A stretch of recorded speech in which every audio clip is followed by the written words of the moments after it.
Tayo pong lahat ay umuko at manalangin. Let's all pray together. Dakila at makapangyarihan naming Amang Diyos sa langit, Ama na puspos ng pagmamahal, Ama, maraming salamat po, first of all, dahil po sa walang humpay niyong pagmamahal sa amin. Pagmamahal na una niyo pong pinatunayan sa pamamagitan ng inyong kamatayan doon sa krus sa Kalbaryo, 2,000 taon na po ang nakakaraan, kung saan idinanak niyo ang lahat ng inyong banal na dugo para sa katubusan ng lahat naming mga kasalanan. Sa krus na yon, pinatunayan niyo ang pagmamahal sa amin, binigyan niyo po kami ng buhay na walang hanggan. Kaya mula po sa aming puso, paulit-ulit po naming sasabihin ang taus-puso po naming pagpapasalamat sa biyaya ng kaligtasan. Salamat din po, Panginoon, sa pribilehyo na makapaglingkod sa inyo, na sumamba sa inyo. Salamat sa church kung saan niyo po kami nilagay, kung saan pinapadaan niyo ang mga biyaya na sinusundan pa ng mas maraming biyaya upang patuloy na lumago ang aming mahihinang pananampalataya. Sa mga sandaling ito, Panginoon, narito po ang mga minamahal niyong mga anak, nagpapakumbaba sa harapan ng salita ng Diyos. Kayo po ang nakakaalam ng kanilang sitwasyon. Kaibigay niyo po ang mga salita ng Diyos na mag-a-address ng kanilang pangangailangang spiritual at nawa pagkatapos po nilang malaman ang mga matatamis na banal na kalooban ng Diyos ay magkaroon po sila ng pagnanais na sundin ito upang magkaroon ng pagbabago ang kanilang buhay Kristiyano. Dalangin ko rin po lahat ng mga kapatiran na nasa matitinding hirap at pagsubok ng buhay. Mga kapatiran na mga may sakit, hawakan niyo po sila sa inyong makapangyarihang mga kamay at patuloy niyo po silang ingatan, Panginoon, upang makapagpatuloy po sila sa isang sinserong buhay Kristiyano. Patuloy po naming dinadalangin ang paparating na batch 2 ng summer retreat. Ito po ang isa sa pinakamahalagang gawain ng Diyos sa taong ito. Kilusin niyo po ang lahat ng mga churches dito po sa bansang Pilipinas upang magawa po naming akayin lahat ng mga tao at umaasa po kami na maraming tao ang maliligtas sa summer retreat na ito. Dalangin ko rin po ang mensahe ng Diyos na mapapakinggan po namin ngayon. Hiling ko po na ang banal na Espiritu ang tumulong sa mga kapatirang maunawaan ito. Nawa ang banal na Espiritu ang magbukas ng kanilang puso at isip. Hipuin niyo po sila, Panginoon, upang magkaroon po sila ng desire na mabuhay ng karapat-dapat sa harapan ng Diyos na nagbigay ng buhay at pagmamahal sa kanila. Hiling ko rin po, Panginoon, na ilagay niyo po sa aking may hinang bibig, maipangaral ko lamang sa inyong mga minamahal na anak ang naaayon sa inyong banal na kalooban. Nawa patuloy na maramdaman ng mga brothers and sisters ang pagmamahal niyo po sa kanila gamit ang salita ng Diyos. Ito po ang aming dalangin sa pangalan ni Jesus na aming Panginoon at tagapagligtas. Amen. Okay, for our main scripture, buksan po natin sa Lumang Tipan, Mga Hukom, chapter 5. Book of Judges, chapter 5. Hukom. Hukom, chapter 5, from verse 14 to verse 23. Judges, Hukom, kapitulo 5, simula po versikulo 14 hanggang 23. Babasahin ko po, Judges chapter 5 from verse 14. Mga brothers and sisters, ito po ang salita ng Diyos. 14. Mula sa Ephraim na kanilang ugat, sila ay naghanda patungo sa Libis. Sa likuran mo ay ang Benjamin na kasama ng iyong mga kamag-anak. Sa Maker nagmula ang mga pinuno at sa Zebulon ang may hawak ng tungkod ng pinuno. 15. Ang mga pinuno sa Isakar ay dumating na kasama ni Deborah, at ang Isakar ay tapat kay Barak. Sa Libis ay dumaluhong sila sa kanyang mga sakong. Sa gitna ng mga angkan ni Ruben, nagkaroon ng lubusang pagsisiyasat ng puso. Bakit ka nanatili sa gitna ng mga kulungan ng tupa? Upang makinig ba ng mga pagtawag sa mga kawan? Sa gitna ng mga angkan ni Ruben, nagkaroon ng lubusang pagsasaliksik ng puso. Verse 17. Ang Gilead ay nanatili sa kabila ng Jordan at ang Dan. Bakit siya ay nananatili sa mga barko? Ang Aser ay nanatili sa mga baybayin ng dagat at nanahan sa kanyang mga daong. Ang Zebulon ay isang bayan na nagsuong ng kanilang buhay sa kamatayan, gayon din ang Naphtali sa matataas na dako ng kaparangan. Ang mga hari ay dumating, sila'y lumaban nang magkagayoy lumaban ang mga hari ng Kanaan. Sa Taanak na nasa tabi ng tubig sa Megiddo, sila'y hindi nakasamsam ng pilak. Mula sa langit, ang mga bituin ay nakipaglaban. Mula sa kanilang paglakad, sila'y nakipaglaban kay Sisera. Tinangay sila ng rumaragasang Kishon, ng rumaragasang agos ng ilog Kishon. Sumulong ka, kaluluwa ko, ng may lakas. Nang magkagayo yumabag ang mga paa ng mga kabayo na may pagkaripas ng kanyang mga kabayong pandigma. Verse 23, sumpain si Meros, sabi ng anghel ng Panginoon, sumpain ng mapait ang mga naninirahan doon, sapagkat sila'y hindi dumating upang tumulong sa Panginoon laban sa makapangyarihan. Muli, magandang umaga po sa ating mga brothers and sisters.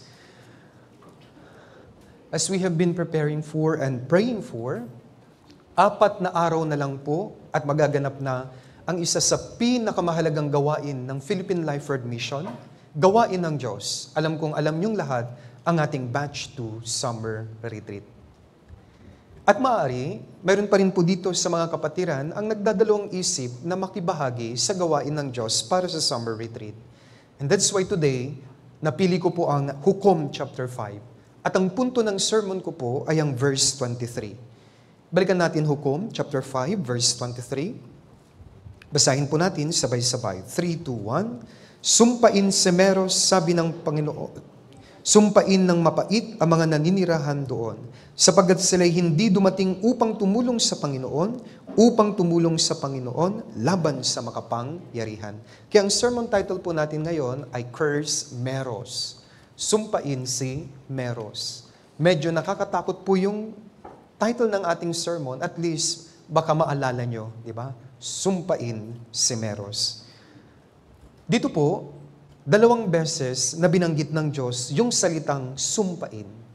As all you know, dito po sa Biblia, kapag inuulit-ulit ang isang salita, ibig sabihin, sinasabi ng Diyos sa atin, mahalaga ito at pagtuunan nyo ng pansin. Dito sa ating main scripture, ang bayan ng Meros ay sinumpa ng Diyos. Bakit? Dahil ba gumawa sila ng matinding kasalanan? Hindi po. Dahil ba pumatay sila? Hindi po. Dahil ba nangalunya sila? Hindi rin po. Isa lang po ang dahilan kung bakit sinumpa at pinarusahan sila ng Diyos. Ano po yon? Dahil hindi sila nakibahagi sa gawain ng Diyos. Mga brothers and sisters, minsan hindi natin ito alam. Kaya gusto ko pong ituro sa inyo. Alam niyo po ba na ang hindi pakikibahagi sa gawain ng Diyos ay isang kasalanan sa harapan ng Diyos? Dito sa ating main scripture, nagpatawag ang Diyos ng digmaan. At sabi niya sa mga taga-Israel, gaya ng ating pangako sa isa't isa, magtulungan tayo. May digmaan, tutulungan ko kayo. Ako ang makikipaglaban, sabi ng Diyos. Pero sabi niya sa Israel, pero ganito ang gagawin niyo, makibahagi lamang kayo at ako ang kikilos. Sa bansang Israel, sa panahong iyon ng digmaan, may mga nakibahagi at mayroon din pong mga hindi nakibahagi.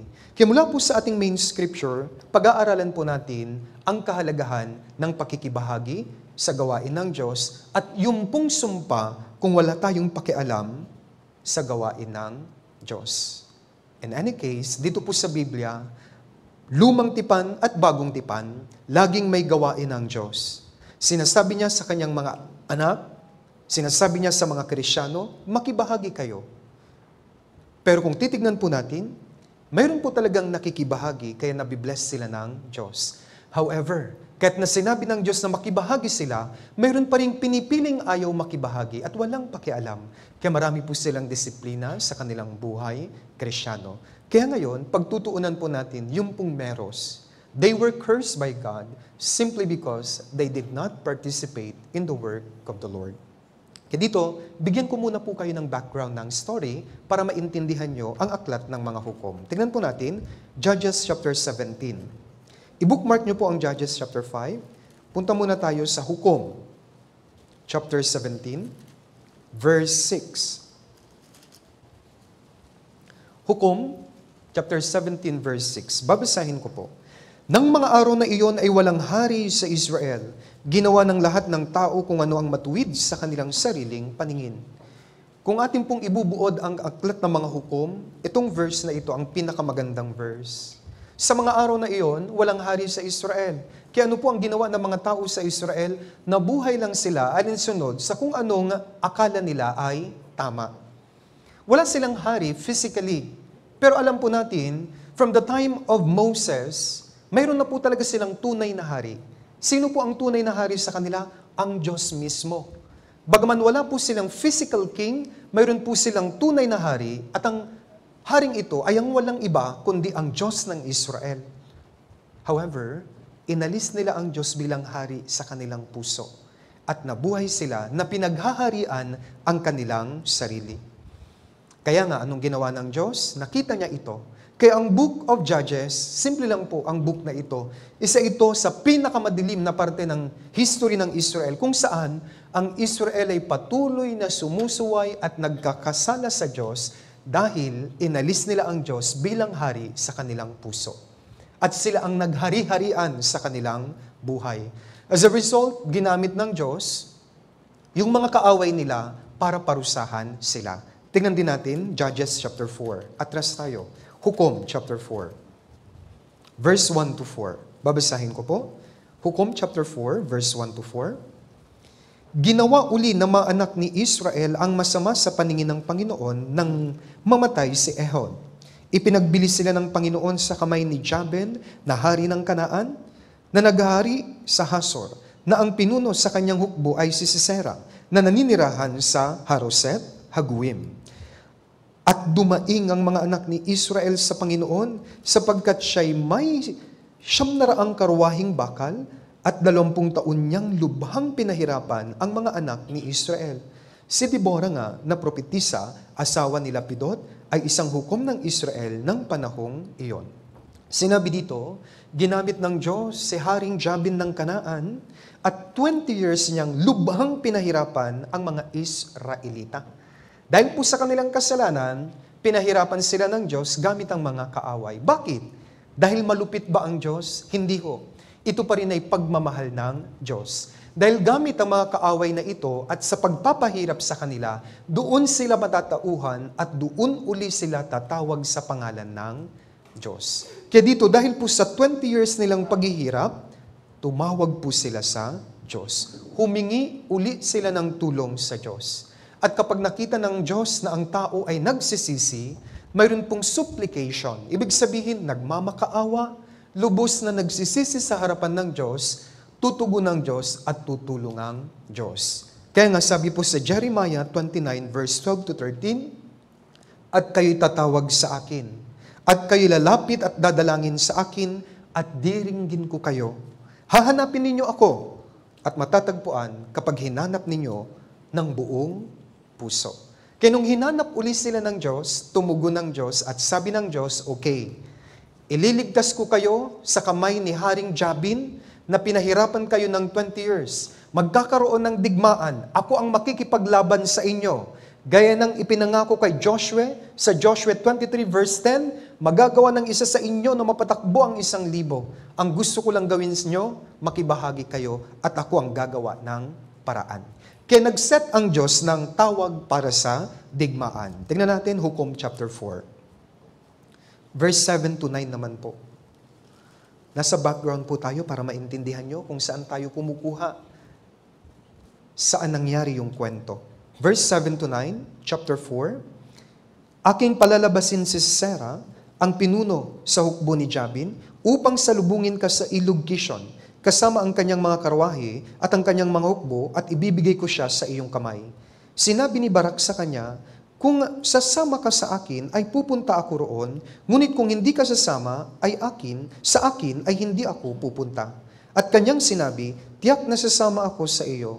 Gayunmay ang daan na iyong tatahakin ay hindi patungo sa iyong kapurihan, sapagkat ipagbibili ng Panginoon si Sisera sa kamay ng isang babae, at si Deborah ay tumindig at sumama kay Barak sa Kedesh.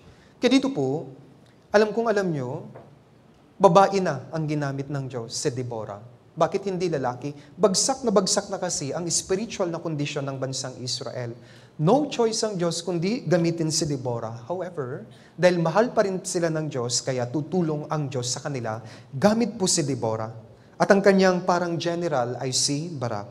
However, si Sisera ang kanyang general, ito po ay general ni Jabin, ang dami po nilang gamit, mga karwahing pandigma. Ang bansang Israel, wala po silang kagamit-gamit. Pero nangako ang Diyos, sa digmaang ito, join, sabi niya, makibahagi kayo. Wala kayong ibang gagawin, ako, lulupigin ko silang lahat. Tingnan natin, Judges chapter 5, verse 4 to 5. Kayong pangako ng Diyos, tinupad po niya dito. Hukom chapter 5, verse 4 to 5. Panginoon, nang ikaw ay lumabas sa Seir, nang ikaw ay humayo mula sulpain ng Edom, ang lupa'y nanginig, ang langit naman ay nagpatak, oo, ang mga ulap ay nagpatak ng tubig. Ang mga bundok ay nayanig sa harap ng Panginoon, yaong sa Sinai, sa harap ng Panginoon, ang Diyos ng Israel. Kaya ano po ang ginawa ng Diyos? Para maintindihan niyo po ang talatang ito, dapat maintindihan natin ang topography ng bansang Israel. Ilang po siya noon. Kapag tag-ulan, mayroon pong nangyayaring napo-form na daanan ng tubig. Modern day, tinatawag natin itong wadi. Kaya pag tag-ulan, ang wading ito ay nagiging parang ilog, malakas na rumaragas ang tubig. Pero sa summer, tuyo po ito kaya plain. Kaya pag may digmaan, doon sila nagdidigma sa kapatagang iyon. Ano ang ginawa ng Diyos? Tinipon niya ang hukbo ni Jabin. Ang dami-dami, mga karwahe, nakakatakot. Digmaan po ito. Sabi niya kay Deborah, sabihan mo ang Israel na sumama, makibahagi. Wala silang gagawin, ako nang bahala. Sa kwento, may mga lipi ng Israel na pumunta. Pero sa kwento, may mga hindi pumunta. Kinasaksihan po ng mga pumunta ang pagliligtas ng Diyos. Anong ginawa ng Diyos? Sabi dito, ang lupa'y nanginig, ang langit naman ay nagpatak. Nagpalindol ang Diyos, yumanig at pumatak ang ulan, kaya nagkaroon ng mudslide na tinatawag. Malaking tubig, humalo sa putik, at saka niragas sa punya, patay lahat ng mga kaaway. Ang Israel nandun lang nagpapalakpak. Kinakita po nila ang pagliligtas ng Diyos. Ngayon may tanong, wala naman pala silang gagawin, bakit hiniling ng Diyos na makibahagi sila? Ito po yan, napakahalaga. Ako ang gagawa. Gusto kong makibahagi kayo. Bakit? Sabi ng Diyos. Para patuloy niyong masaksihan na may Diyos sa Israel. Para makita niyo ang kapangyarihan ko na nag-iingat lagi sa inyo. At sa inyong pagsunod, pumunta lang kayo para mabigyan kayo ng maraming reward. At dahil makikita niyo ang pagkilos ko, patuloy kayong magtitiwala sa akin. Kayong mga pumunta, nasaksihan po nila ito at masayang-masaya sila. However, yung ibang lipi ng Israel, kasama ang bayan ng Meros, hindi sila sumama. Kaya pinagalitan sila ng Diyos at ang punto ng Diyos dito, sinumpa niya ang Meros.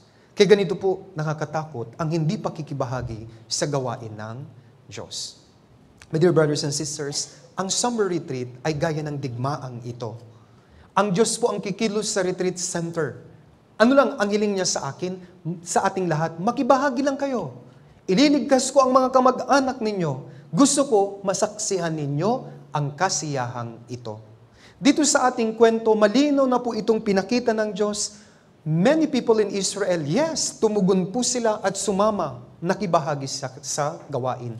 However, on the other hand, may mga matitigas ang puso, isa dito ang mga taga-Meros, na bagaman sinabi na ng Diyos, ako ang bahala, hindi sila pumunta. As a result, sinumpa po ang bayang ito. Tingnan pa natin Judges chapter 5, verse 19 to 22. 19 to 22, babasahin ko rin po. Ito na po yung digmaan. Ang mga hari ay dumating, sila'y lumaban, nang magkagay lumaban ng mga hari ng Kanaan sa Taanak na nasa tabi ng tubig sa Megiddo. Sila'y hindi nakasamsam ng pilang. Mula sa langit, ang mga bituin ay nakipaglaban. Mula sa kanilang paglakad, sila'y nakipaglaban kay Sisera. Tinangay sila ng rumaragas ang Kishon, ng rumaragas ang agos ng ilog Kishon, sumulong ka kaluluwa ko ng may lakas. Nang magkagay yumabag ang mga paa ng mga kabayo, na may pagkaripas ng kanyang mga kabayong pandigma. Kaya, kumaripas sila, natalo sila, umatras ang kalaban, karamihan sa kanila namatay. Nakita ng mga sumama sa digmaan, ang himalang ito at ang pagkilos ng Diyos sa kanilang buhay. However, ulit-ulitin ko, may mga nakasaksi pero hindi nasaksihan ito ng mga taong walang pakialam sa gawain ng Diyos. Kaya mula po sa ating kwento, iisa-isain ko po yung mga aral na pwede po nating gamitin para magkaroon tayo ng buong pagpapasya na sa tuwing may gawain ng Diyos, uunahin ko yon para mapasa akin ng pagpapala. Tandaan niyo po, ang point ng sermon ko, isang kasalanan ang hindi pakikibahagi sa gawain ng Diyos. Yan ang dahilan kung bakit sinumpa ng Diyos ang mga taga-Meros. Ngayon, pagkatapos ng background, nakita po natin, nanalo ang bansang Israel. Pero may dalawang side ng kwento. Sa tagumpay na ito, may mga taong nakaranas, nakasaksi ng kapangyarihan ng Diyos dahil nakibahagi sila. Pero may mga tao na hindi nila nasaksihan ang pagkilos ng Diyos. Bakit? Mas pinili po nilang hindi sumunod sa salita ng Diyos. Sa aking sermon, ang pinakabuod nito ay isang talata. Ibubuod ko kaagad ang aking sermon. Psalm chapter 32 or number 32. Ito po ang pinakabuod. Awit 32 verse 8. Sana pagkatapos ng sermon, mapaalalahanan kayo ng verse na ito. Awit 32 verse 8. Mga awit, number 32, verse 8. Basahin po natin, dahan-dahan, sabay-sabay, 3, 2, 1. Aking ipapaalam at ituturo sa iyo ang daan na dapat mong lakaran. Papayuhan kita ng aking mga mata ay nakatitig sa iyo. Gusto kong i-explain. Ang Diyos lagi niyang sinasabi sa pamamagitan ng mga preacher, sa pamamagitan ng salita ng Diyos, tinuturo niya sa atin yung daan na dapat nating lakaran. Pinapakita niya, ito yung tama at ito yung mali. At sinasabi ng Diyos sa atin, dito ka sa tama. At kung sa tama, diyan ka lumakad, sundin mo, bibigyan kita ng pagpapala. Kaya malinaw, sa mga sermon, alam niyo kung ano yung tama at yung ano po yung mali. Pagkatapos siya tayong payuhan, anong ginagawa niya? Tinititigan niya tayo kung susunod tayo doon sa kanyang magandang payo. However, sa aking experience sa Christian life, na ituro na sa inyo ang tama, pag-uwi nyo, mas pinipili nyong sundin yung mali. Bilang resulta, hindi makakilos ang Diyos sa inyong buhay. Wala kayong power sa inyong Christian life. Bakit? Nature ng tao, sinabi na ng Diyos yung tama na dapat niyang puntahan, kaya ang Diyos nag-aabang, minsan nalulungkot siya. Bakit? Gumagano ng Diyos. Bakit ka lumiko? Sinabi ko na yan yung tamang daan, pero pumunta ka sa kaliwa. Kaya anong choice ng Diyos? Nalulungkot siya, at para bumalik ka dun sa tamang daan, meron po siyang 2x2. Yun po yung palo niya, hinahagupit niya sa'yo, para pumunta ka sa daan ng pagpapala. Dahil walang tatay ang nanaising ang kanyang anak ay dumaan sa sumpa.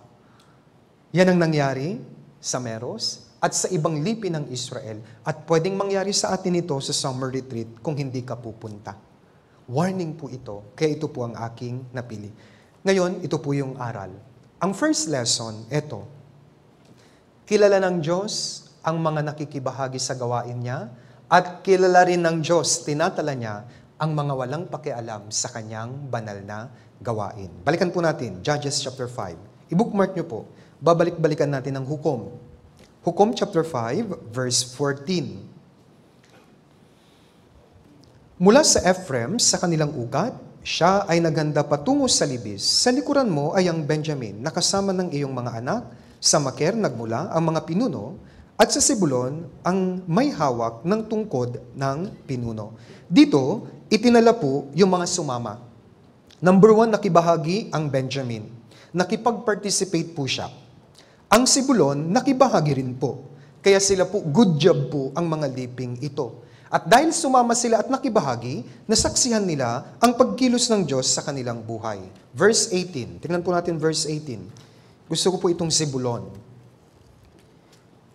Basahin po natin verse 18, sabay-sabay. 3, 2, 1. Ang Zebulon ay isang bayan na nagsuong ng kanilang buhay sa kamatayan. Gayon din ang Naphtali sa matataas na dako ng kaparangan. Ang Zebulon, ang Naphtali, especially ang Zebulon, nagsuong ng kanilang buhay sa kamatayan. Ibig sabihin, willing silang mamatay. Bakit? sa kwentong ito, wala kahit isang tabak sa bansang Israel. Hindi sila mananalo. Pero may pananampalataya ang liping ito, ang mga Zebulon. Kaya pumunta sila. Kaya nanalo po sila. Kaya ibig sabihin, dahil pumunta sila, willing silang mamatay. Ang mga Zebulon, sila po ay anino sa bagong tipan ng mga martir, ng mga sinaunang brothers and sisters natin na talagang ibinigay ang kanilang buhay, maipaabot lamang sa atin ang Ebanghelyo. Alam nyo, ang mga early Christians, pinagpupugutan sila ng ulo. Pinakain sila sa leon para lang maipahayo ang magandang balita sa atin. At dahil sa kanilang pagsisikap, narating noon pong 1998 ang bansang Pilipinas ng Korean World Life Word Mission. Dumating ang mga misyonaryo dito, ipinangaral nila ang tunay na Ebanghelyo. Hanggang ngayon, 2025, kayo at ako ay naligtas na. Hindi ito mangyayari kung hindi nakibahagi ang mga sinaunang Kristiyano, kung hindi sila nag-alay ng kanilang buhay para po sa Ebanghelyo. Tingnan po natin, Hebrews chapter 11. Ganito po ang naranasan ng mga nakibahagi sa gawain ng Diyos. Para tayo maligtas sa panahon natin, ito po ang nangyari sa kanila. Hebrews 11, verse 36 to 38. Hebrews chapter 11, verse 36, 37, and 38. Ang iba'y nagtiis ng pagkalibak at paghagupit, at maging sa mga tanikala at pagkabilanggo. Sila'y pinagbabato hanggang mamatay, nilagari, pinagpapatay sa tabak. Sila'y naglibot na may suot na balat na mga tupa at kambing. Mga naghihirap, pinag-uusig, inaapi. Na sa mga iyon na hindi karapat-dapat ang sanlibutan. Sila'y nagpalaboy-laboy sa mga ilang, sa mga kabundukan, sa mga yungib, at sa mga lungga sa lupa. Para po sa Ebanghelyo, tinanggap po nila lahat ng pagtitiis, isinuong din po nila ang kanilang buhay, maipangaral lamang po ang Ebanghelyo. Kaya magpasalamat tayo sa kanila, nakibahagi sila sa gawain ng pangangaral ng Ebanghelyo. As a result, buhay na walang hanggan, meron kayo at meron ako. Nagpapasalamat ako sa mga ganitong kapatiran nung unang panahon na talagang nagsakripisyo, nakibahagi, maipangaral lamang ang Ebanghelyo, nakibahagi sila sa gawain ng Diyos. Ano ang result? May pagpapala. At ang pagpapalang yon, tayo po ang umani. Tayo po ang naging resulta ng pagpapalang iyon. Kaya may mga nakibahagi. Dahil sa pakikibahagi nila sa pangangaral ng Ebanghelyo, lubos akong nagpapasalamat sa mga Korean missionary na pumunta sa bansang Pilipinas. Iniwanan po nila ang magandang buhay nila. Maibigay lang sa atin ang tunay na kaligtasan. Kung hindi sila nakibahagi, paano tayo ngayon? This time, Manila Central Church, it's our turn. Makibahagi rin po tayo at tayo ang magpasa ng baton ng kaligtasan sa ibang mga tao. Kaya dito po, nakatala. Nakatala ang mga nakibahagi. Nakatala rin po ang mga hindi nakibahagi. Dito po sa Biblia, hindi kayo nagtataka. Minsan tinatala, ang daming pangalan. Anong hirap pang ibigkasin? Kaya minsan ayaw niyong basahin, especially Book of Chronicles. Ang hirap i-pronounce. Bakit nakatala? Dahil detalyadong tinatala ng Diyos ang mga taong nakikibahagi sa kanyang gawain. Bigyan ko po kayo ng halimbawa. Unang Kronika, chapter 12. First Chronicles, chapter 12. Unang Kronika, chapter 12, verse 1. Babasahin ko po, 1 Chronicles 12, verse 1. Ang mga ito ang pumunta kay David sa Siklag, habang siya'y hindi malayang makagalaw dahil kay Saul, na anak ni Kish. Sila'y kabilang sa magigiting na mandirigma na tumulong sa kanya sa digmaan. Mula verse 3 hanggang 40, makikita niyo po ang mga pangalan. Ang hirap-hirap ibigkas. Pero bakit sila tinala? Sila ang mga nagsuong ng kanilang buhay para makibahagi at tulungan si Haring David. Sa Romans chapter 16, itinala rin po ni Pablo ang mga nakibahagi sa Ebanghelyo, yung kanilang pangalan. Ano po yung aral na ito? My dear brothers and sisters, detalyadong tinatala ng Diyos sa mga pangalan ng mga brothers and sisters na nakikibahagi sa kanyang gawain. Mayroon po yan. Sa Book of Malakay, mayroon pong Book of Remembrance na nakatala para sa atin. Yung pangalan mo ay nakalagay doon. Yes po, hindi kayo mabibigo. Lahat ng sakripisyo at pakikibahagi nyo sa gawain ng Diyos, lahat ito nakalista. At pagharap natin kay Kristo, babayaran niya ito ng napakaraming gantimpala. Tingnan natin Malakyas, chapter 3. Malakyas, chapter 3, verse 16.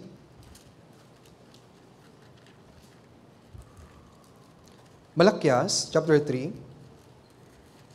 verse 16. Bago po yan ng bagong tipan. Mateo. Atras kayo, Malakyas. Chapter 3, verse 16. Pwede po basahin po natin sabay-sabay. Verse 16, 3, 2, 1. Nang magkagayon nag-usap silang mga natatakot sa Panginoon, binigyan pansin sila ng Panginoon at pinakinggan. At ang isang aklat ng alaala ay isinulat sa harap niya para sa kanila na natakot sa Panginoon at nagpahalaga sa Kanyang pangalan. Brothers and sisters, alam niyo po ba, kung nagpalista ka na sa registration, itinalan ng Diyos ang pangalan mo? Congratulations po. Gaya kayo ng Zebulun, ng Benjamin. Sa mga nagpalista sa cooking team, good job. Sa mga nagpalista sa newcomer body, good job. Sa mga nagpalista sa mga ministry, nagpalista na sa registration, pinalista na ang buong barangay niya, good job. Isang alaala, isang aklat ang isusulat ng Diyos dahil sa iyo. Kasi dahil sa iyo, maliligtas ang marami mong mga kamag-anak. Kitandaan nyo, detalyado ang Diyos. Tinatala niya ang bawat pawis na tumutulo sa inyo tuwing nagsasakripisyo kayo para sa Kanyang gawain. However, mayroon po akong warning. On the other hand, tinatala rin ng Diyos ang mga taong hindi nakikibahagi at walang pakialam sa Kanyang gawain. Balikan natin yung Judges chapter 5. Tignan naman natin yung pagtatala sa mga walang pakialam sa gawain ng Diyos. Judges chapter 5 verse 16. Verse 15. Unahin ko po ang verse 15. Judges chapter 5 verse 15. Ang mga pinuno sa Isakar ay dumating na kasama ni Deborah at ang Isakar ay tapat kay Barak. Sa libis ay dumaluhong sila. Sa kanyang mga sakong, sa gitna ng mga angkan ni Ruben, nagkaroon ng lubusang pagsasaliksik ng puso. Ruben, narinig nila, mayroon pong digmaan. Nagkaroon sila ng lubusang pagsasaliksik sa kanilang puso. Anong ibig sabihin nito? Verse 16. Bakit ka nanatili sa gitna ng mga kulungan ng tupa? Upang makinig ba ng mga pagtawag sa mga kawan? Sa gitna ng mga angkan ng Ruben, nagkaroon ng lubusang pagsasaliksik sa puso. Ano po ito? Nag-decide sila sa kanilang puso na wag sumama. Ngayon, ano ang dahilan? Ang galing talaga ng Biblia. Ano po yung dahilan? Bakit hindi sila makasama? Dahil may mga alaga silang tupa. Di ba hanggang ngayon, ganyan ang nangyayari? Pastor, di po ako makasama kasi mayroon po akong dog. Kakahiya? Ipagpapalit mo ang gawain ng Diyos dahil lang sa aso mo? Yes po, nakakahiya. Ano ang dahilan nila? Nagsaliksik pa sila sa kanilang puso. Ay, hindi tayo sasama dyan, baka mamatay tayo. Kawawa naman yung mga tupa natin. Kaya hindi sila nakibahagi kasi may mga alaga po sila. From time immemorial, ito ang nangyayari. Petty, Kaya nga, nandito na po sa Biblia at gusto ko pong ituro sa inyo. Ang dami ko na pong experience kapag nag-aakay tayo ng summer retreat, minsan maging sa mga kapatiran, hindi sila makikibahagi simply because may alaga silang aso. Dito tupa, kaya hindi sila makikibahagi sa gawain ng Diyos. Pero meron po akong ituturo sa inyo na experience ko rin po sa aking ministry.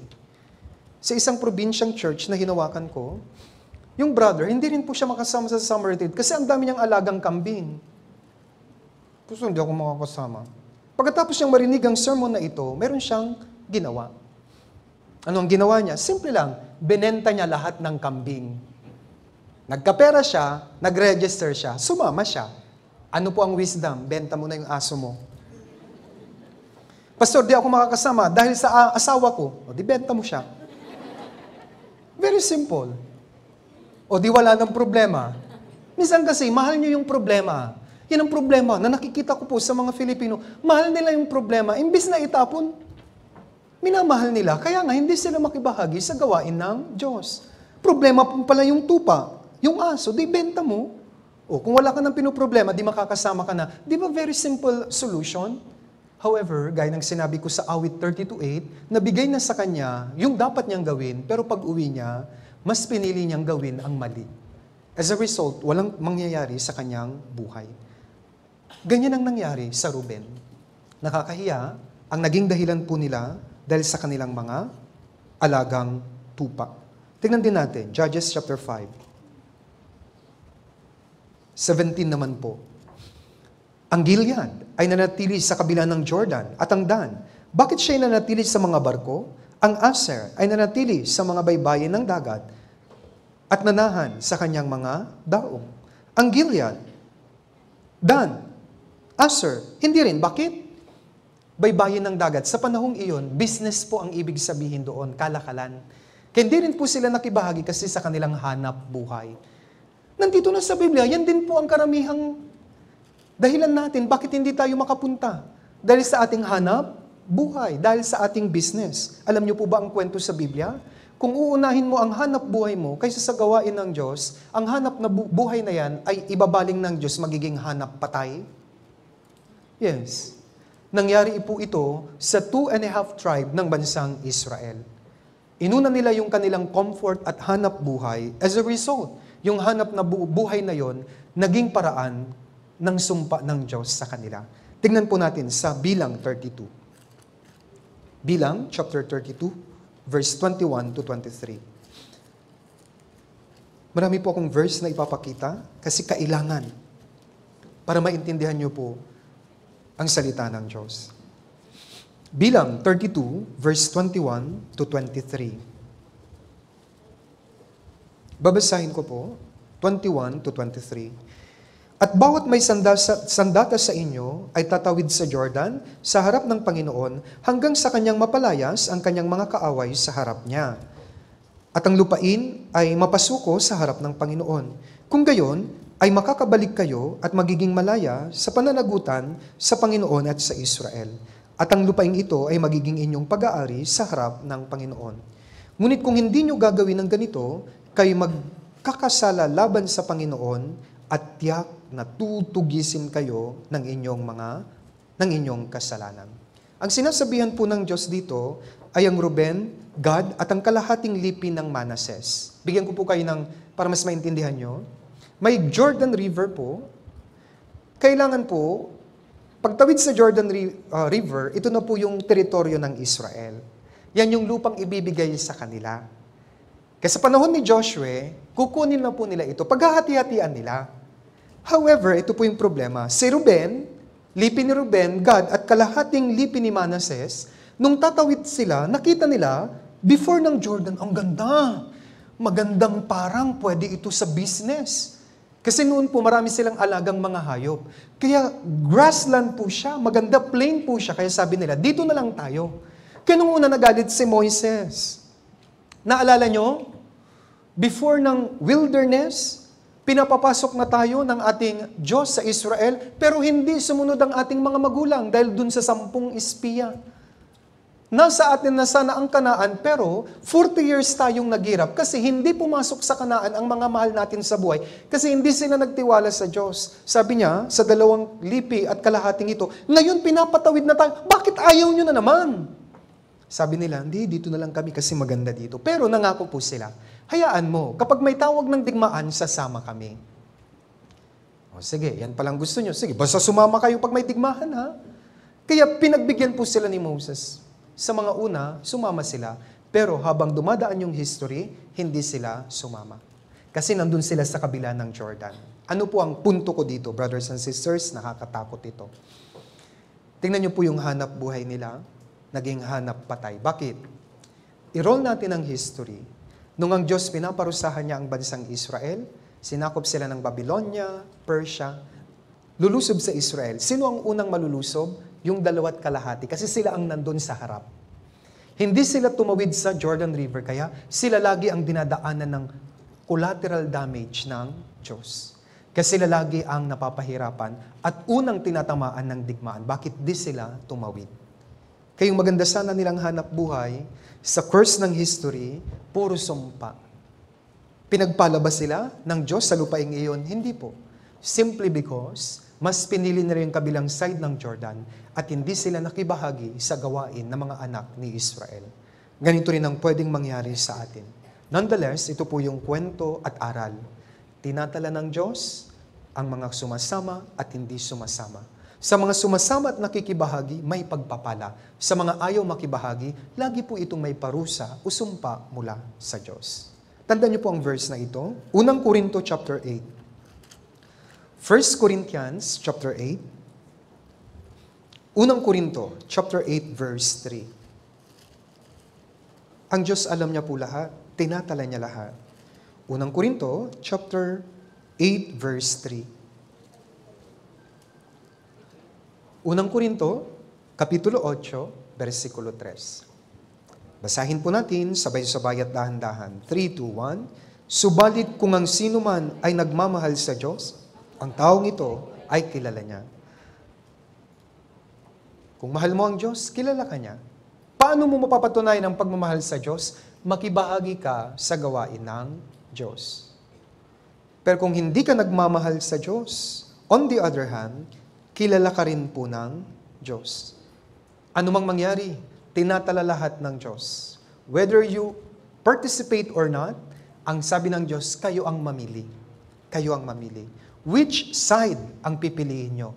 Ano po yung wisdom dito mga kapatid? Kung minamahal, ano mang mangyari, kahit nahirapan kayo, makibahagi kayo sa gawain ng Diyos at never niya po kayong i-disappoint. Siya na ang bahala sa inyo. Yan po yung unang lesson sa ating story. Pangalawa, magtuon tayo ng pansin kay Meros. Bakit hindi nakibahagi ang bayan ng Meros? Balikan natin ang Judges chapter 5. Hukom chapter 5. Verse 23. Kung may tanda, nandyan na po tayo kaagad. Hukom chapter 5 verse 23. The remaining time, gugugulin ko po dito. Curse Meros. Sinumpa ang Meros dahil hindi sila nakibahagi. At i-discuss ko bakit hindi sila nakibahagi. Hukom chapter 5 verse 23. Kayo po ang bumasa, sabay-sabay. 3, 2, 1.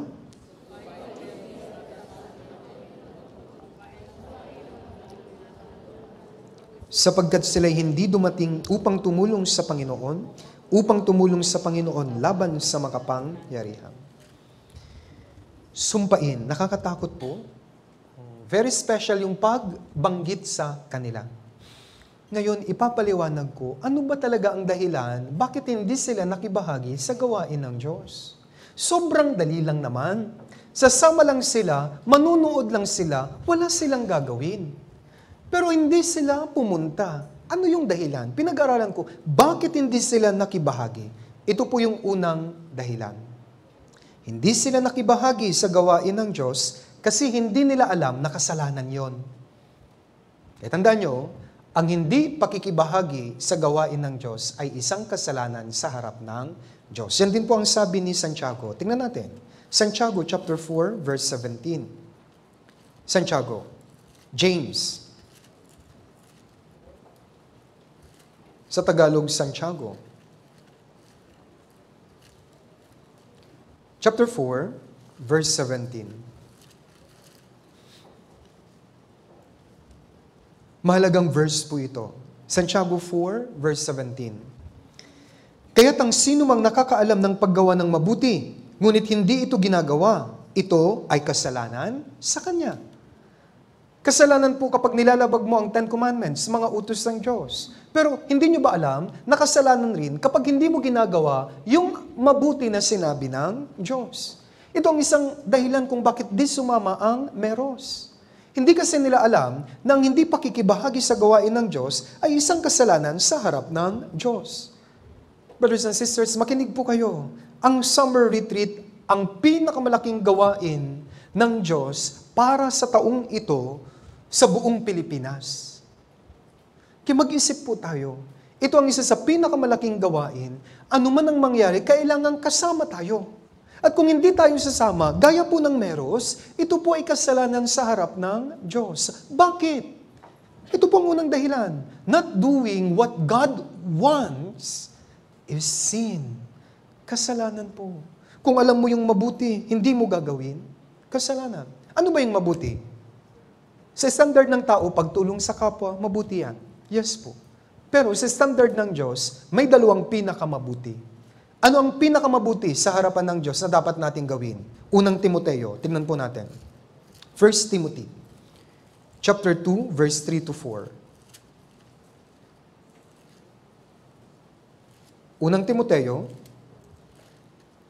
chapter 2, verse 3 to 4. Tandaan niyo po itong pinakamabuti sa harap ng Diyos na dapat nating gawin. Unang Timoteo, chapter 2, verse 3 to 4. Basahin natin, sabay-sabay at dahan-dahan. 3, 2, 1. Ito'y mabuti at kaaya-aya sa paningin ng Diyos na ating takapagligtas, na nagnanais na ang lahat ng tao ay maligtas at makarating sa pagkakilala ng katotohanan. Kaya ano po yung mabuti sa Diyos? Na ang lahat ng tao ay maligtas at makarating sa pagkakilala ng katotohanan. Bakit? Namatay na siya sa krus. Nagdanak na siya ng dugo. Bakit marami pa rin pupunta sa impyerno? Simply because hindi nila alam. At kailangan po natin itong ipamalita sa kanila. Kaya nga tawag dito, mabuting balita. Ang mabuting balita ay dapat marinig ng mga tao at sa summer retreat, yan ang pinakamabuting dapat nating gawin. Iparinig sa kanila ang mabuting balita. And that's why we bring them sa summer retreat. Malaki po ang gastos nito pero hindi natin ito alintana. Kasi ang isang kaluluwa, napakahalaga sa ating lahat. Dahil ito ay mahalaga sa Diyos. Nais ng Diyos na ang lahat ng tao ay maligtas. Kaya ito po yung mabuti. Para maintindihan nyo, yung kasalanan ng hindi pakikibahagi, naglalakad ka po, marunong kang lumangoy sa tabi po ng ilog. Nakita mo yung kapatid mo, nalulunod. Anong gagawin mo? Tutulungan mo siya. Ano kaya mararamdaman mo? Nakita mo, wala akong pakialam sa'yo. Dinaanan mo lang, namatay siya. Ang tawag doon, indirect murder. Ganon din po. Ang hindi pakikibahagi sa gawain ng Diyos, kung hindi natin dadalhin ang mga mahal natin sa buhay, parang pinapabayaan lang natin silang mapunta sa impyerno, kasalanan po ito sa harapan ng Diyos. Kailangan nating sumaksi. Sa lumang tipan, ang saksi ni Jehovah ay ang Israel. Sa bagong tipan, tayo ang saksi ni Kristo. We have to participate sa summer retreat to become the witness. Magpatotoo tayo. Dapat makita ng mga kamag-anak natin, may kasiyahan tayo sa summer retreat na dalhin sila doon. Na pinagpipray natin sila at gusto natin silang maligtas. Kung hindi ka sasaksi, hindi mo ipapangaral ang mabuting balita, napakalaking kasalanan nito sa Diyos. Tingnan natin sa Levitico chapter 5. Levitico chapter 5.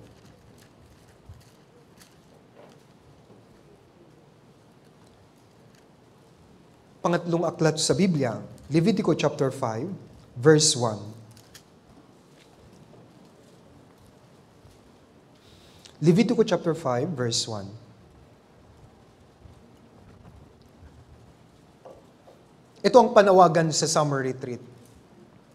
Kapag may hayagang panawagan upang sumaksi at magagawa ng isang tao na sumaksi bilang isa sa nakakita o nakarinig, ngunit ayaw namang magsalita, ang taong iyon ay nagkakasala at dapat parusahan.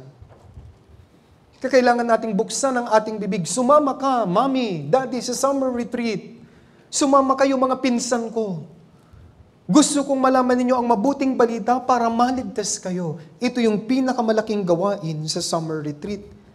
Yan ang isa sa pinakamabuti.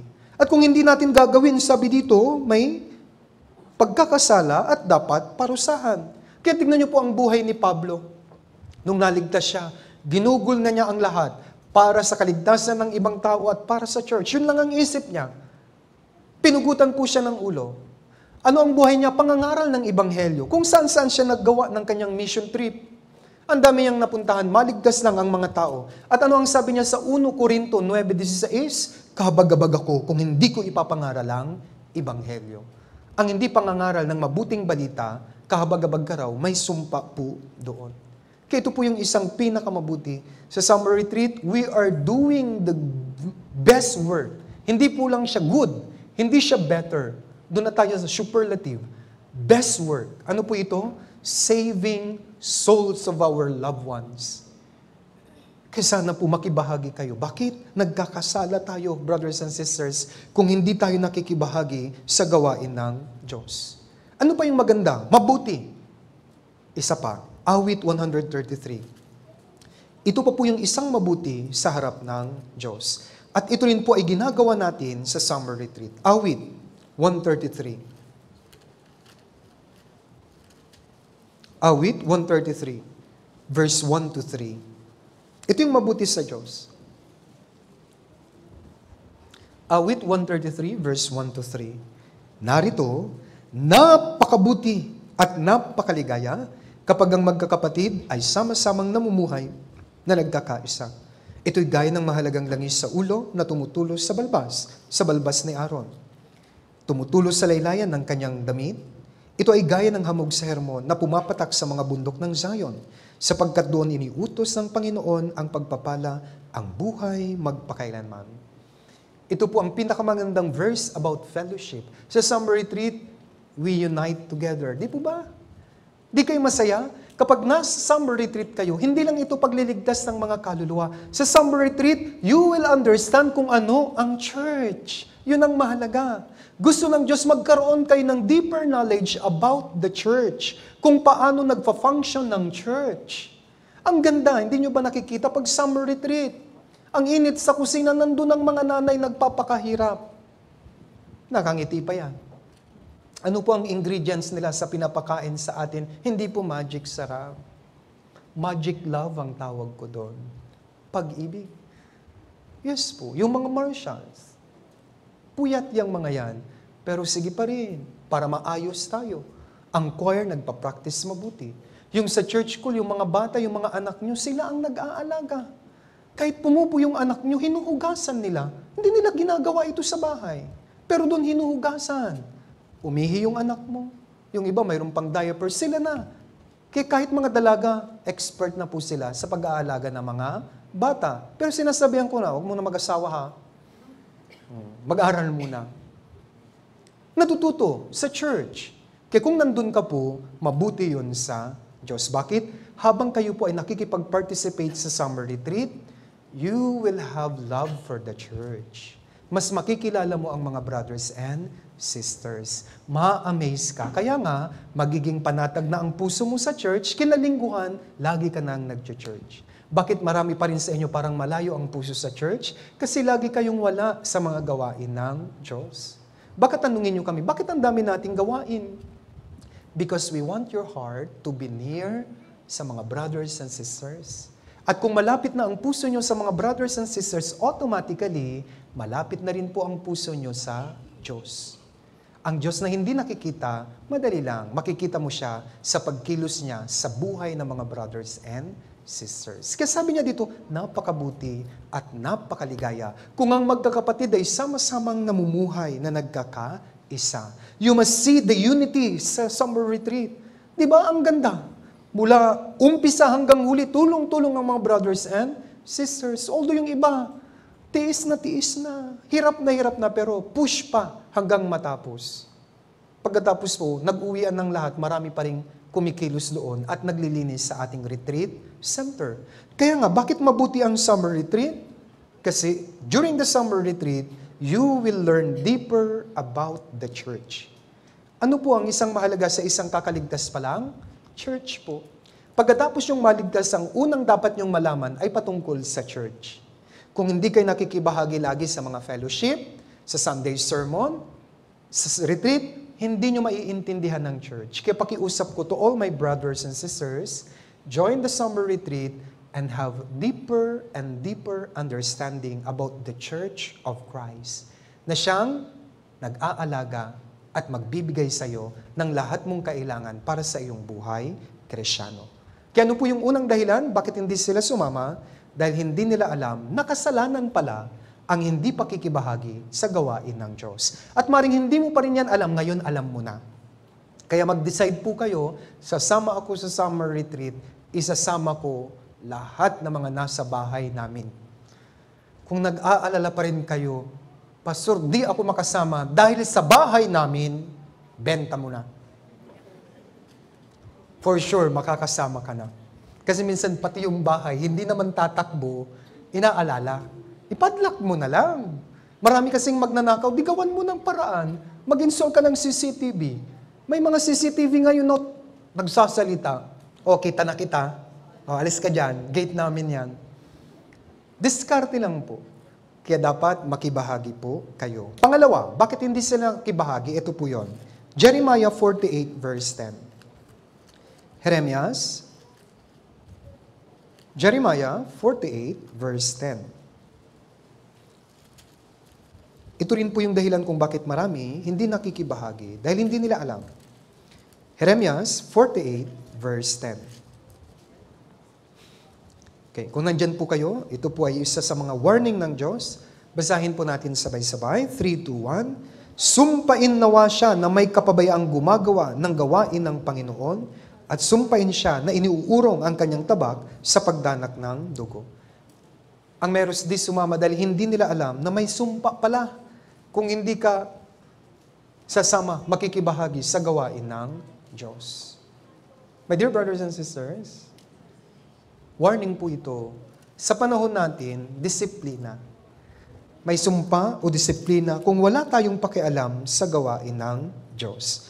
Gusto ko pong tignan natin yung sabi dito, sumpain siya na iniuurong ang kanyang tabak sa pagdanak ng dugo. Anong ibig sabihin? Ang summer retreat natin ay hindi lang po pagliligtas sa mga kaluluwa. Nakikipagdigma po tayo doon. May kanya-kanya tayong tabak. Pero sino po ang number one mong kalaban doon? Sarili mo. Kaya kailangan mapagtagumpayan mo yung sarili mo. Sumama ka, isa itong paraan para mapagtagumpayan mo yung dating ikaw at lumago yung bagong ikaw. Pag wala kayo sa summer retreat, anong gagawin nyo? Sin. Simple lang yun. For sure po yun. Dahil po, holiday, kung hindi ka sasama sa retreat, simple lang po may magyayaya sa'yo. Swimming tayo. Pupunta ka na kaagad doon for sure. Pero kung nasa summer retreat ka, magsasacrifice ka. Pero maganda rin ito. Habang nagsasacrifice kayo, nagagawa nyo ng talunin yung dati nyong sarili na ang gusto lang ay comfort. Sa summer retreat, marami pong discomfort talaga. Mainit, ang daming tao, pero ito yung paraan para malusaw na yung dating ikaw at umusbong yung bagong ikaw. Marami po akong na-experience na kagaya nito. Tignan natin sa Hebrews chapter 12. Ano pa yung pagpapadanak ng dugo na ito? Hebrews chapter 12 verse 4. Sa summer retreat, pinapadanak po natin. Nakikipaglaban tayo doon. Hebrews chapter 12 verse 4.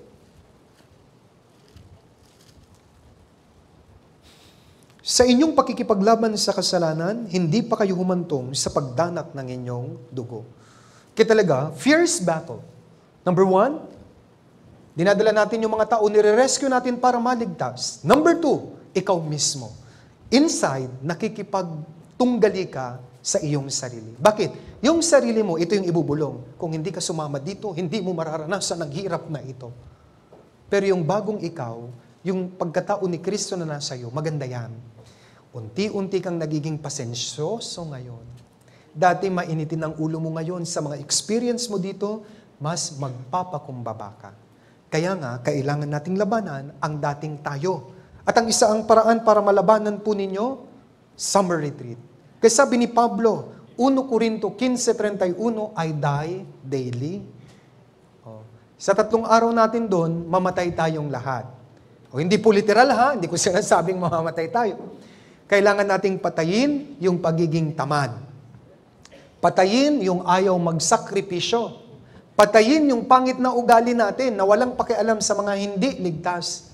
Sa summer retreat, mabubuo ang bagong puso na masasabi mo sa sarili mo, I once became part of saving ng mga maraming kaluluwa. At pwedeng sa summer retreat na ito, dadalihin na ng Diyos yung mahal mo sa buhay. Sa summer retreat, may ministry tayo. Kailangan nating gampanan.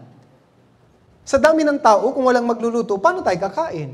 Kaya kung kayo po ay nasa cooking ministry, gawin nyo po. At the same time, huwag nyo ring pabayaan ang mga newcomers natin. Meron pong wisdom dito po sa Biblia. Tingnan natin sa Nehemiah.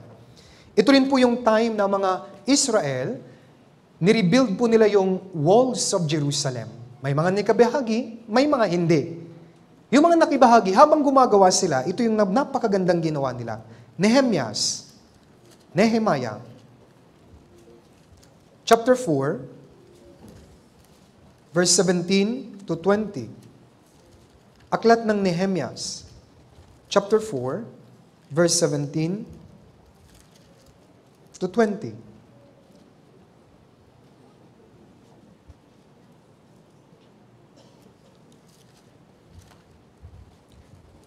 Nehemiah chapter 4, verse 17 to 20. Babasahin ko po from verse 17.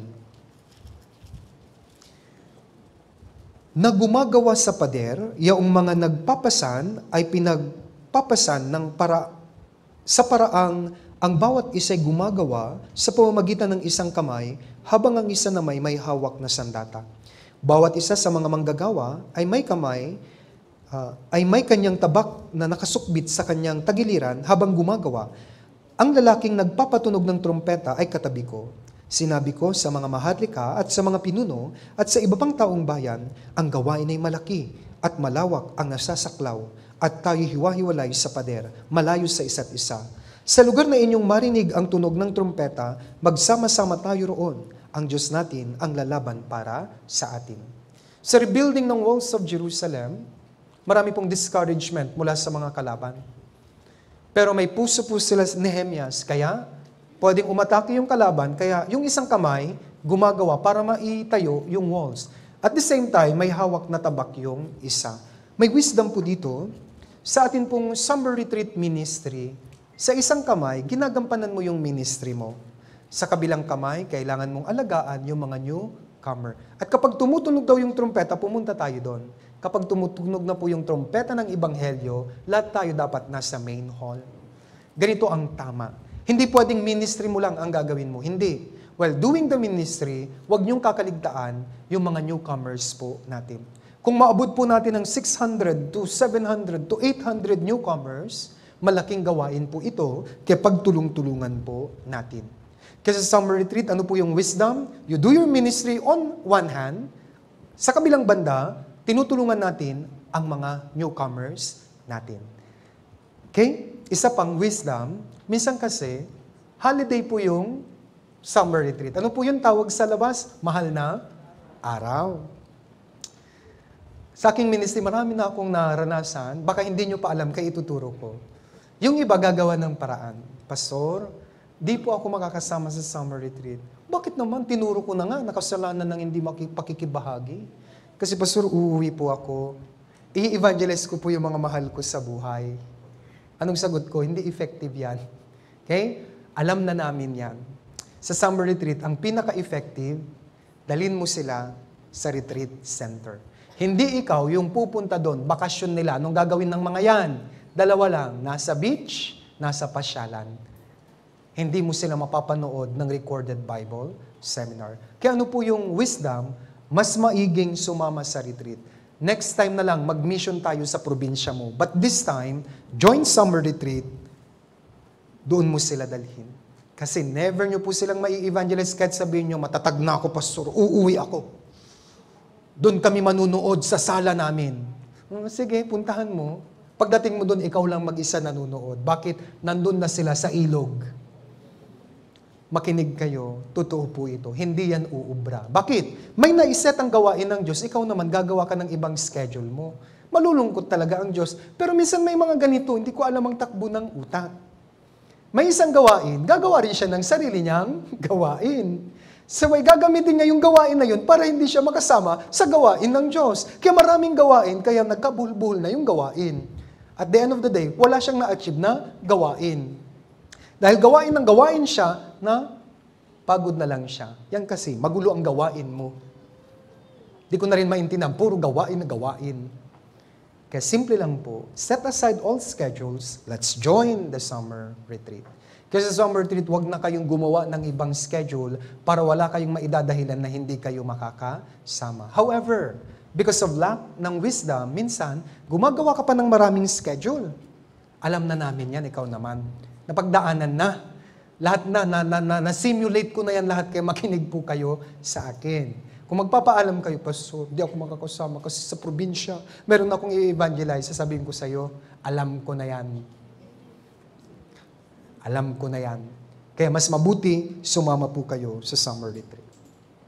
Yan po yung pangalawang dahilan, di nila alam na may sumpa ang di pakikibahagi sa gawain ng Diyos. Pangatlo, ito po yung isa sa pinakamahalaga, Judges chapter 5. Balikan natin.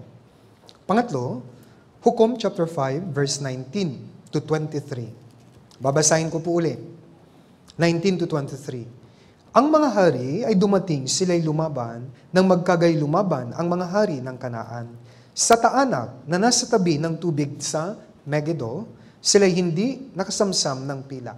Taanak, modern day, Megiddo po ito, malapit doon. Ito rin po yung site ng Armageddon War. May preview na po. Ang Taanak po, ayon sa mga biblical scholar, dito po nangyari yung laban. Alam niyo po ba? Sino po ang pinakamalapit sa Taanak? Ang bayan ng Meros. Kaya sa verse 23, sumpain si Meros. Bakit? Sila ang pinakamalapit sa site ng digmaan. Sila pa ang hindi sumama. Ano po yung dahilan? Bakit hindi sila sumama? Bagaman malapit sila sa site, pero ang puso kasi nila malayo sa Diyos. Ano po talaga ba ang issue kung bakit di tayo makapunta sa summer retreat? Mark my word, ito po yung issue. Hindi pera. Hindi ako naniniwala. Hindi, walang magbabantay, hindi. Ang talagang issue kung bakit hindi kayo makasama sa summer retreat, yung puso mo. Malayo ang puso mo sa Diyos. Kakalungkot. Puso lagi kung bakit. Yan ang dahilan. Kung marami kayong dahilan sa akin, di po ako maniniwala. Ang tanging dahilan kung bakit di kayo makasama sa summer retreat, simply because of your heart. Malayo pa rin ang puso mo sa gawain ng Diyos. Kaya ano pong mai-advise ko sa inyo? Isang kanta, ipanalangin nyo sa Diyos, change my heart, O God, make it ever true. Change my heart, O God, may I be like you. May pag-asa. Ipag-pray mo po na baguhin ng Diyos ang puso mo. Ano ang prayer? Panginoon, kilusin niyo po ang puso ko na magkaroon ng pagmamahal sa inyo by participating in the summer retreat. I know it's hard, but please help me. Maring ito na yung turning point ng aking buhay Kristyano. Sa mga malayo pa rin ang puso sa Diyos, may challenge po ako. Malay nyo this summer retreat, maging malapit na ito sa Diyos. Kaya sumama po kayo. Ito po ang request ng Diyos sa inyo. Kawikaan 23. Nagkikiusap sa inyo ang Diyos sa bagay na ito. Kawikaan 23, verse 26. Sana lahat tayo, maibigay po natin sa Diyos ang kanyang kahilingan na ito. Minsan lang maglambing ang Diyos, ibigay nyo na. Ang tatay natin, ito ang paglalambing niya sa atin. Kawikaan 23, verse 26. Basahin po natin sabay-sabay. 3, 2, 1. Anak ko, ang puso mo sa akin ay ibigay at magmasid ang iyong mga mata sa aking mga daan. Ano ang request ng Diyos? Give me your heart. Kapag maibigay natin ang puso natin sa Kanya, siguro napakasaya ng Diyos. Yun lang naman po ang hiling niya sa atin. Ano ba ang Christian life? Alam niyo po ba? Ang buod ng Christian life isa lang. Love your God with all your heart, with all your soul, mind, and strength. Ito ang Christian life. Pagmamahal sa Diyos. How can we prove yung love natin sa Diyos? By participating sa Kanyang gawain. At ang gawain na ito, uulit-ulitin ko, ay ang summer retreat. Panghuli. Kaya ang puso nila malayo, yan po yung pangatlo. Panghuli, bago tayo magtapos, ang naging issue po, isa pa, ang kanilang pananampalataya. Bakit? Takot silang mamatay. Kasi alam nila, ang leader nila, babae. Ano pa? Wala silang armas. Kaya itong mga taga-Meros, patay tayo dyan, huwag tayong sasama. Pananampalataya. Bakit di kayo makasama? May issue lagi ang pananampalataya. Mag-ingat sa mga isyong yan. Minsan may binibenta ka kasi may issue. Yeah? Car for sale, blah, blah, blah. Issue, mahina ang brake. Di ba? Yung mga issue yan, ingatan nyo sa inyong buhay Kristyano. Ang issue po nila, walang pananampalataya. Takot po silang mamatay. Pero hindi sila papatayin ng Diyos kasi ang Diyos ang makikipaglaban. Ito lagi uli ang problema. Bakit ayaw sumama? Sa mga Koreans po, chukum, ang liit. Maliit yung pagmamahal sa Diyos. Ano pa? Halos walang pananampalataya. mananampalataya. Huwag kayong matakot. Manampalataya ka. Kahit may iniinda ka, sumama ka po. Sa tingin mo, pababayaan ka ng Diyos, tutulungan ka ng Diyos. Sama. May rayuma, sama. Masakit ang ngipin, pabunot mo. Sama. Ano pa? Kung ayaw, yung sinasabi ko, ibenta nyo na para makasama ka lang. Bakit gawain ito ng Diyos? Isang verse na napakaganda sa mga natatakot, Isaiah 41 verse 10. Isaías 41, versikulo 10. Ito kasi yung aking nararanasan sa aking ministry bilang pastor. Takot silang pumunta dahil may sakit sila. Isaiah 41 verse 10. Ito po ang panghawakan nyo. Sa mga medyo may karamdaman at ayaw makapunta, panghawakan nyo po ang verse na ito. Totoo po ito. Basahin po natin Isaiah 41 verse 10, sabay-sabay. 3, 2, 1. Huwag kang matakot sapagkat ako'y kasama mo. Huwag kang mabalisa sapagkat ako'y Diyos mo. Aking palalakasin ka. Oo, ikaw ay aking tutulungan. Oo, ikaw ay aking aalalayan ng kanang kamay ng aking katwiran. What else could you ask for? Ito na, complete package na po ito. Ito na po yung maintenance mo. Ito na po yung gamot mo.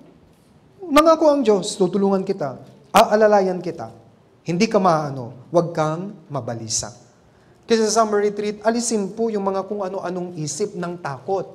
Kasi ang takot ay kabaliktaran ng pananampalataya. Fear is opposite of faith. Kung may fear, ibig sabihin wala kang faith. Ano ang pananampalataya? Tingnan niyo po yung mga ibang lipi ng Israel na sumama. Wala silang armas pero pumunta pa rin sila.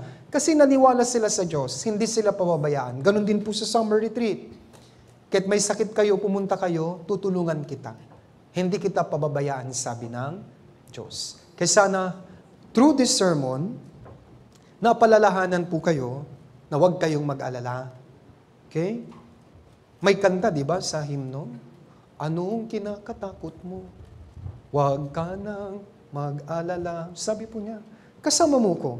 Kasi sa summer retreat, huwag nang mag-alala. Anong unang dapat gawin? After po ng sermon, magpa-register na kayo. Itatala na yun ng Diyos. Ayusin natin ang registration fee.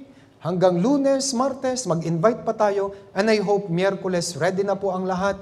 Pupunta tayo doon gamit ang mga bus papunta sa summer retreat.